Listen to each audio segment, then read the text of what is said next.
Petite ou grande famille, ce qui est important de savoir, c'est si on a de l'espace et si c'est économique. Mais est-ce que la Outlander répond aux critères? Aujourd'hui, je vous présente la Mitsubishi Outlander 2024 PHEV, donc hybride branchable. Je vous dirais que ça n'a pas été le grand coup de foudre dès le début entre elle et moi, mais je lui ai laissé sa chance puis je ne l'ai pas regretté. À l'intérieur, par contre, là, ça m'a plu parce qu'on a des beaux sièges en cuir qui sont surtout confortables. C'est très spacieux aussi et on a un toit ouvrant panoramique. Maintenant, derrière le volant, on a tout d'abord un écran qui aurait pu être un petit peu plus gros, mais surtout qui aurait dû être dans un autre angle parce que vraiment souvent, il y a des reflets dedans et on voit mal. Sinon, c'est quand même une voiture à la fine pointe de la technologie. La première, c'est l'assistance active aux angles morts.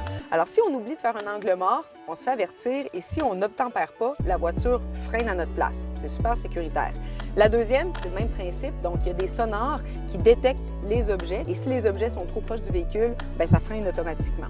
Et la troisième fonction que j'ai beaucoup aimée, c'est l'analyse de l'état de conduite du conducteur. Et si jamais le système dénote certains manques de concentration, bien, on a des affichages et des avertissements qui apparaissent. Sa consommation annoncée, c'est 8,9 litres au 100 km, ça c'est combiné, mais il ne faut pas oublier que c'est une hybride branchable. Donc, évidemment, on peut la brancher pour la recharger. On a une batterie qui a une autonomie de 72 km et ça a été suffisant pour que je sois capable de véhiculer toute ma famille toute la semaine en ville en la chargeant seulement de temps en temps sans jamais mettre un sou d'essence. Et ça, je pense que c'est la plus belle qualité de cette voiture-là. Alors, c'est une voiture qui est un 5 passagers qui peut en devenir 7, mais malheureusement, je suis obligée de vous dire que ça, c'est pas vrai si vous avez des sièges d'enfants. Si vous avez 2 sièges d'enfants ici, ça condamne un siège au milieu. Donc, en partant, ce ne sera jamais 7 passagers, ça va être 6.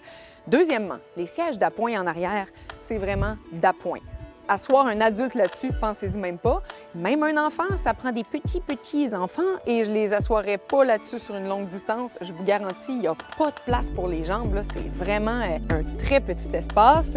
Et surtout, ce qui ne fonctionne pas, c'est que si on a des sièges d'enfants ici, je ne peux pas avancer ni plier ma banquette. Alors, comment je fais pour entrer mes enfants pour qu'ils se rendent au siège d'appoint? Je les lance par le coffre. Moi, là où elle m'a vraiment gagné, c'est parce qu'elle offre la possibilité de véhiculer beaucoup d'êtres humains sans jamais mettre un sou d'essence. Et aussi, ça me permet de conduire un gros véhicule sans me sentir coupable. Juste pour ça, je la recommanderais.